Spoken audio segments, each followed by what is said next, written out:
Hello and welcome to Millennium News Hour. I am Tanziba Naurin. In today's bulletin, we will get you detailed news from across the nation and the world. Let's begin with the headlines of the day. In California, 10% of legislature now identifies as LGBTQ.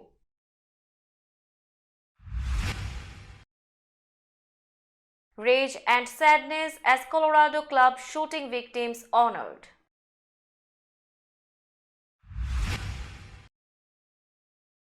Man charged with reckless homicide in Apple Store crash.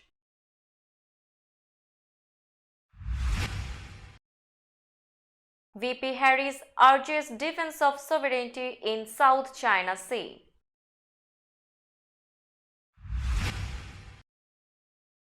Republican Representative Valadao wins California Central Valley vote. Top US diplomat criticizes FIFA armband threat at World Cup.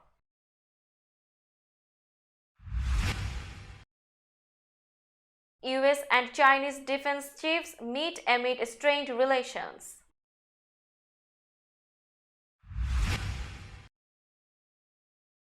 Berlin Film Fest gives Spielberg Lifetime Achievement Award.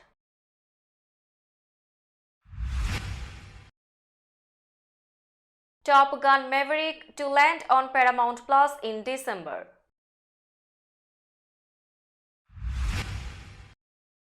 Widow asks $55 million from NCAA for ex-USC football player's death.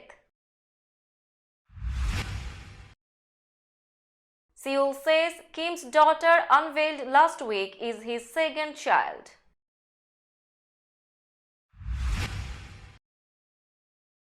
Kim's sister warns US of a more fatal security crisis.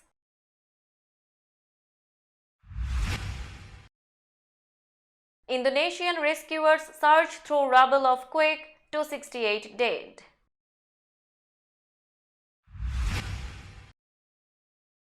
King Charles III welcomes South African leader for a state visit.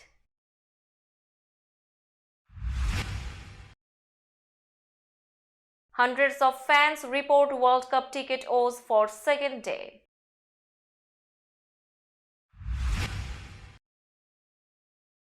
FIFA orders World Cup referee to add time at end of games.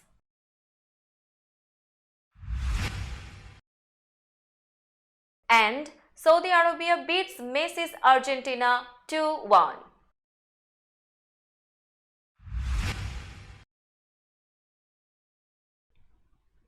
Now news in detail.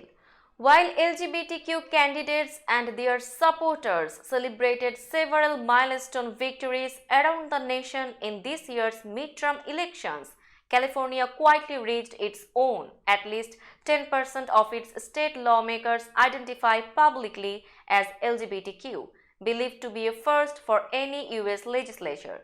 The California legislatures, all Democrats, are proud of their success, but say it underscores the hard work that remains in their own state and elsewhere, such as handling the fallout from measures such as Florida's Don't Say Gay law, which bans some lessons on sexual orientation and gender identity, or laws in other states limiting transgender students' participation in sports or blocking gender-affirming medical care for youths. The milestone was further shrouded by the Saturday night shooting at a gay nightclub in Colorado, which killed 5 people and wounded many others. The suspect was charged with murder and hate crimes. Colorado Governor Jared Polis, who just won a second term, was the first openly gay man elected as a state's governor when he won in 2018. Hundreds of people, many holding candles and wiping away tears, gathered in a Colorado Springs park to honor those killed and wounded when a gunman opened fire on a nightlife venue that for decades was a sanctuary for the local LGBTQ community. Monday night's vigil came as the 22-year-old suspect, Anderson Lee Aldridge, remained hospitalized after Saturday night's attack, in which 5 people were killed and another 25 suffered gunshot wounds before patrons tackled and beat the suspect into submission. Aldrich faces 5 murder charges and 5 charges of committing a bias-motivated crime causing bodily injury, online court records showed. The attack at Club Q has shaken the LGBTQ community in this mostly conservative city of about 480,000 located 70 miles south of Denver. At the vigil, people embraced and listened as speakers on a stage expressed both rage and sadness over the shootings. Authorities have yet to reveal a motive for the attack, but the charges against Aldrich include hate crime charges, which would require proving that the gunman was motivated by bias such as against the victim's actual or perceived sexual orientation or gender identity. The charges against Aldrich are preliminary, and prosecutors have not filed formal charges in court yet. Court documents laying out Aldrich's arrest have been sealed at the request of prosecutors. Information on whether Aldrich had a lawyer was not immediately available. A man is being charged with reckless homicide after crashing his SUV through the front window of an Apple store in Massachusetts, killing 1 person and injuring at least 16 others, authorities said Tuesday. Bradley Rain, 53 years old, was arraigned Tuesday on a charge of reckless homicide by motor vehicle after an investigation by state and local police into the crash in Hingham, southeast of Boston, the Plymouth County District Attorney's Office said. Rain was arrested Monday night and is to be arraigned in district court in Hingham, the district attorney's office said in a statement. It's unclear yet whether he has an attorney to speak on his behalf. A 2019 Toyota 4Runner crashed into the store's plate glass window and struck people Monday morning. The victim who died was identified as Kevin Bradley, 65 years old, of New Jersey. Apple released a statement saying it was devastated by the shocking events at Apple Derby Street today and the tragic loss of a professional who was on site supporting recent construction at the store.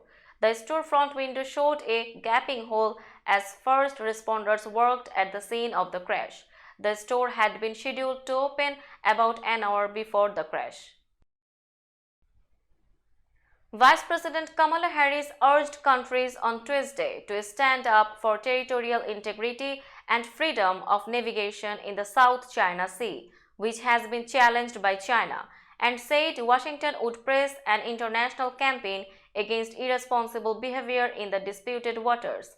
Harris did not cite China by name, but was obviously referring to Beijing when she underscored America's support to treaty ally the Philippines in the face of intimidation and coercion in the South China Sea. She spoke aboard a Philippine Coast Guard patrol ship docked in Puerto Princesa in the western island province of Palawan, which lies at the edge of the disputed waters. The highly symbolic visit was the last leg of a 2-day visit that kicked off in Manila on Monday with talks with President Ferdinand Marcos Jr., citing profound stakes for America and the international community in the region, particularly in the busy South China Sea. She called for a broad effort to fight for unimpeded commerce and freedom of navigation and overfight in the disputed waters. Republican U.S. Representative David Valadao has defeated Democrat Rudy Salas in a Central Valley district, overcoming a strong Democratic registration advantage and fallout from his vote to impeach then-President Donald Trump. With 98% of the ballots counted Monday night, Valadao had 52% of the votes to 48% for Salas, or a margin of about 4,500 votes. Valadao was one of 10 House Republicans who voted to impeach Trump after the January 6 Capitol insurrection. He is one of only 2 of those 10 to be re-elected, along with Republican Representative Dan Newhouse of Washington. Others retired or were defeated by Trump-endorsed primary challengers. Democrats hold a staggering 17-point registration edge in the 22nd district in the state's Farm Belt, but Valadao, who was never a Trump loyalist, has highlighted a bipartisan streak to win in left-leaning districts before. He held his seat from 2013 until January 2019, lost it for a term, then won it back in a 2020 rematch with Democrat T.J. Cox. America's top diplomat on Tuesday criticized a decision by FIFA to threaten players at the World Cup with yellow cards if they wear armbands supporting inclusion and diversity. Speaking alongside his Qatari counterpart at a news conference, US Secretary of State Antony Blinken said it was always concerning when we see any restrictions on freedom of expression. It's especially so when the expression is for diversity and for inclusion, Blinken said at Doha's diplomatic club. And in my judgment, at least no one on a football pitch should be forced to choose between supporting these values and playing for their team. Just hours before the first players with the armbands in support of the One Love campaign were to take the field on Monday, soccer's governing body warned they would immediately be shown yellow cards, two of which led to a player's expulsion from that game and also the next. No player wore the One Love armbands Monday, though 7 European teams had said they planned to wear them ahead of the tournament. England's Harry Kane wore a FIFA-approved no discrimination armband that was offered as a compromise in the match with Iran. FIFA has tried to counter the Europeans' campaign with its own armbands featuring more generic slogans backed by some United Nations agencies.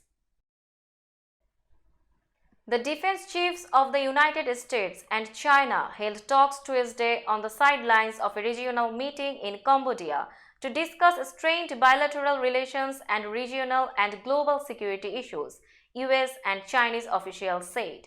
It was the second face-to-face meeting in 6 months between US Secretary of Defense Lloyd J. Austin II and General Wei Fenghe, China's Minister of National Defense. It came just over a week after a meeting in Indonesia between US President Joe Biden and Chinese President Xi Jinping, which was widely seen as an effort to ease tensions between the two superpowers over trade and China's claim to Taiwan.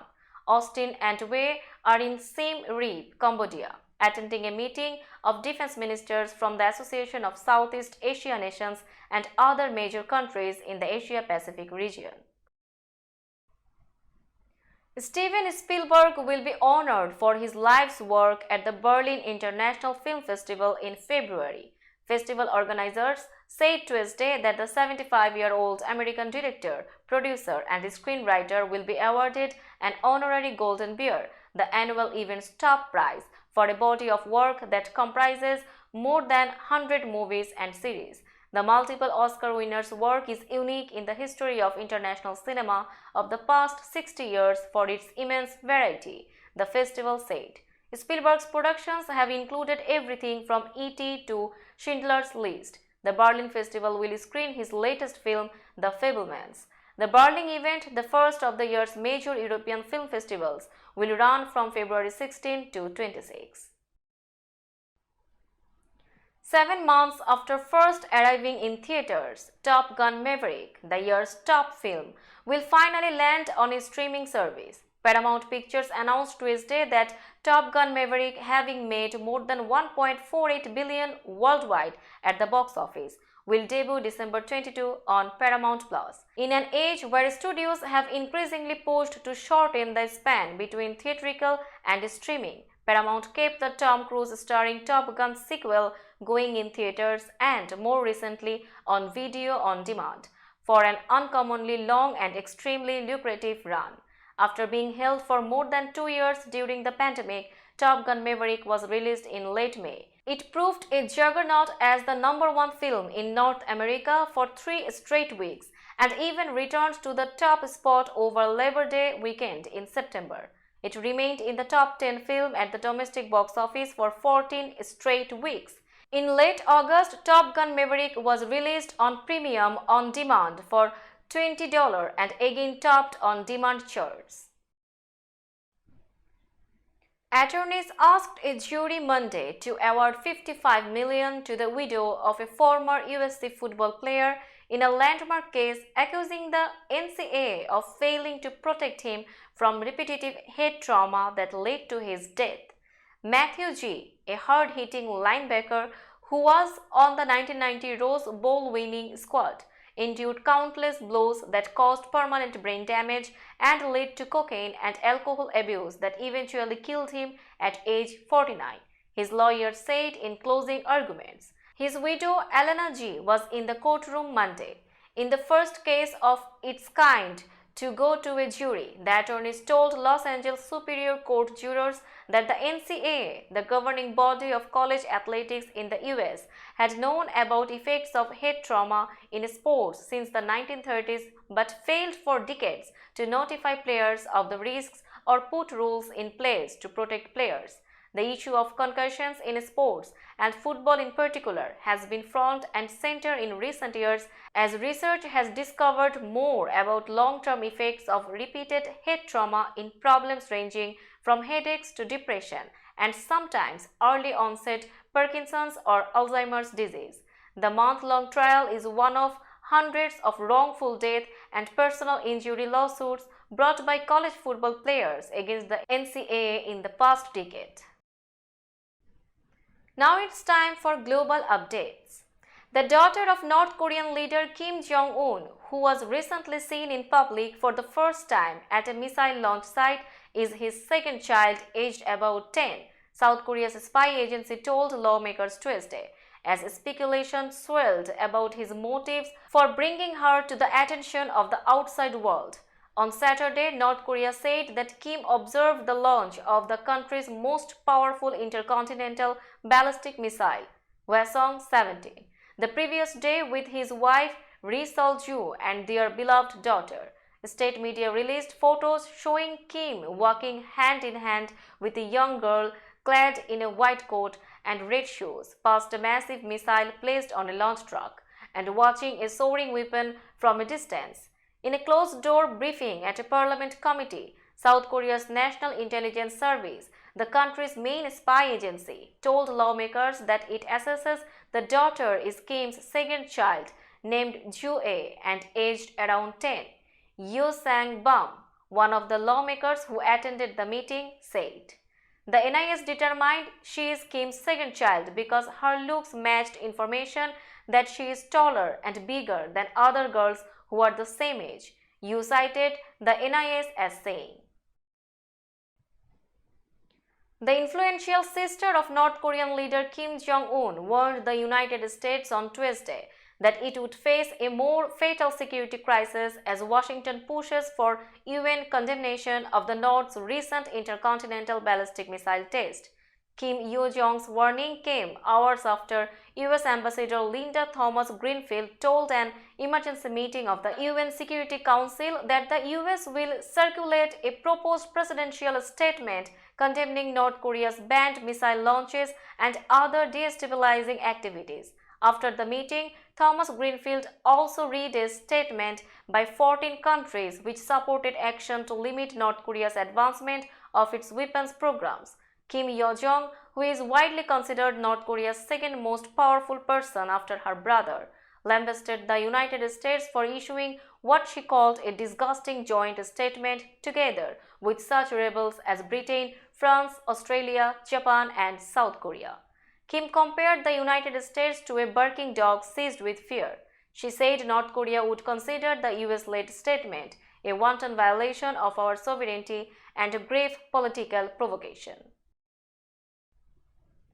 Indonesian rescuers used jackhammers, circular saws, and sometimes their bare hands Tuesday to shift the rubble of flattened buildings as they searched for the dead and missing from an earthquake that killed at least 268 people. With many missing, some remote areas still unreachable, and more than 1,000 people injured in the 5.6 magnitude quake, the death toll was likely to rise. Hospitals near the epicenter on the densely populated island of Java were already overwhelmed, and patients hooked up to IV drips lay on stretchers and cots in tents set up outside, awaiting further treatment. Indonesia is frequently hit by earthquakes, many much stronger than Monday's, whose magnitude would typically be expected to cause light damage. But experts said the shallowness of the quake and inadequate infrastructure contributed to the severe damage, including caved-in roofs and large piles of bricks, concrete, and corrugated metal. King Charles III welcomed South African President Cyril Ramaphosa to London on Tuesday for the first state visit of his reign, which will include a formal banquet as well as talks with government leaders focused on investment and green energy. Charles and Camilla, the Queen Consort, greeted Ramaphosa during a ceremony on Horse Guards Parade near Buckingham Palace. William and Kate, the Prince and Princess of Wales, also attended. The visit was organized before the death of Queen Elizabeth II, a nod to her long-time devotion to the Commonwealth. The last state visit by a South African leader was in 1996, when Nelson Mandela was honored 2 years after he became South Africa's first black president. Ramaphosa was scheduled to address a joint session of Parliament later Tuesday, followed by talks with Prime Minister Rishi Sunak and other government officials on Wednesday. Hundreds of soccer fans in Qatar struggled to retrieve their digital World Cup tickets on Tuesday, as problems with FIFA's mobile application stoked confusion and frustration at the tournament for a second day in a row. A line of distressed fans snaked outside the main ticketing help desk in Doha, with many reporting that their tickets had abruptly disappeared from their phones and could not be retrieved, a glitch that caused hundreds to miss the start of England's match against Iran on Monday. In front of a sign marked Ticket Resolution Point at a convention center in central Doha, fans swapped stories of ticket troubles and showed volunteers error messages on their mobile apps. One security guard, Mohammad Sajid, said it had been difficult to control some angry fans when the crowds peaked earlier in the morning. Marcia Hernandez, a 64-year-old soccer fan from Mexico City, was waiting in line, sitting in his sombrero. He said the app problems forced him to miss the first 20 minutes of the England-Iran game the day before. Mohamed Afran, a 32-year-old fan from Algeria, said it was his fifth time coming to the convention center to wait in line. The last 4 times, he said, helpless volunteers had asked him to return the next day. Overall, many fans are reporting World Cup ticket woes that cannot be expected for any football fan. Now it's time for business news.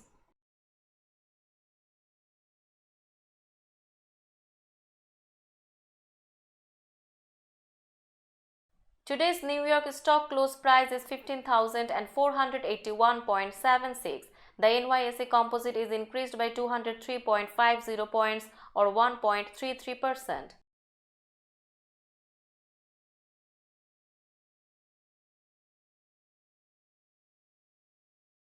Tokyo stock close price is 28,115.74.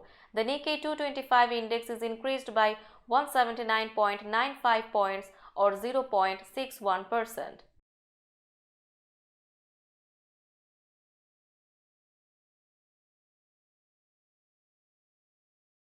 Shanghai stock close price is 3,088.9426. The Shanghai Composite Index is increased by 3.90 points or 0.13%.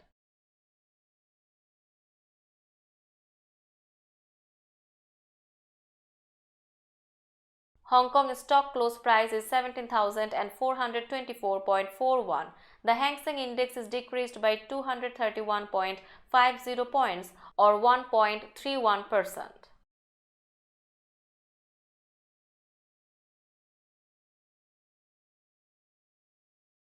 Bombay stock close price is 61,418.96. The Sensex index is increased by 274.12 points or 0.45%.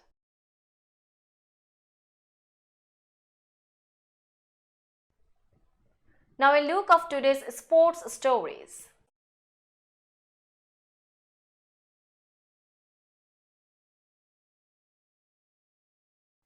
The 90-minute soccer match is turning into 100 plus at the World Cup, and that is what FIFA wants to give fans more entertainment. The nearly 14 minutes added at the end of Argentina's shocking 2-1 loss to Saudi Arabia on Tuesday meant the 5 longest periods of stoppage time for a single half of soccer at any World Cup were all played in Qatar since Monday, according to statistics site OptaJoe. England and Iran went into the 15th minute of stoppage time in the first half Monday, and the referee added almost 14 minutes in the second half. A head injury for Iran's goalkeeper explained the first, but the second raised more eyebrows. Even more surprising were the Netherlands, Senegal and the United States-Wales games, each entering the 11th minute of time added at the end for the myriad types of stoppages in modern soccer. The American game, which started at 10 p.m. on Monday in Doha, ticked over into Tuesday when the final whistle blew. The pattern carried on Tuesday as the Argentina-Saudi Arabia match went into a 7th minute of time added on in the first half and twice as much in the second, when a Saudi defender was injured and carted off the field. The purpose is to offer more show to those watching the World Cup, FIFA Referees Committee Chairman Pierluigi Collina said in Qatar ahead of the tournament. Now, World Cup football match reports. Saudi Arabia scored one of the biggest World Cup upsets ever by beating Lionel Messi's Argentina 2-1 on Tuesday. Messi's quest to win the one major title to elude him got off to a shocking start and brought back memories of Cameroon's 1-0 win over an Argentina team led by Diego Maradona in the opening game of the 1990 World Cup. Goals by Saleh Al-Shehri and Salem Al-Dawsari in a 5-minute span in the second half gave the Saudis the win. Argentina took an early lead with a 10th minute penalty by Messi. Tunisia held European Championship semi-finalist Denmark to a 0-0 draw Tuesday at the World Cup, coming 3 hours after Saudi Arabia beat Argentina in a shocking upset and before a stadium filled almost entirely with Tunisia's supporters. It was another big result for two of the four Arab nations competing at the first World Cup in the Middle East. Mexico and Poland played to a 0-0 draw in their opening match of the World Cup, with the Mexican goalkeeper Guillermo Ochoa emerging as the hero with his penalty kick save in the 58th minute. France began its title defense in style with an emphatic 4-1 win over Australia in its Group D opener at the 2022 FIFA World Cup in Al Wakra, Qatar on Tuesday.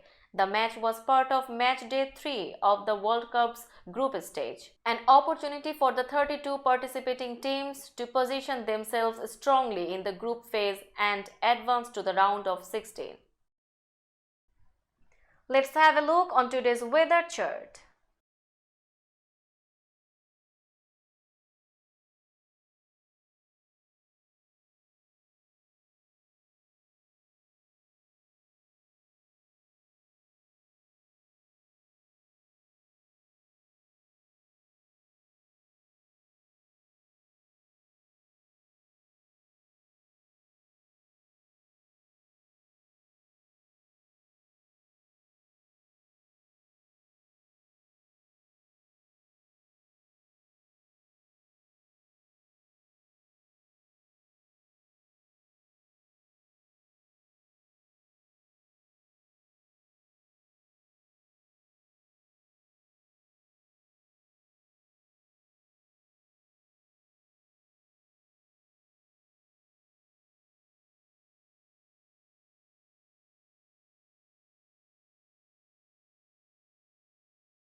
That's all in today's news. Keep watching Millennium News 24 for latest updates. Millennium TV USA and Millennium News 24 network is transmitted and available to be watched free for all at TVs such as Sony, Samsung, LG, Roku TV, Amazon TV and Apple TV.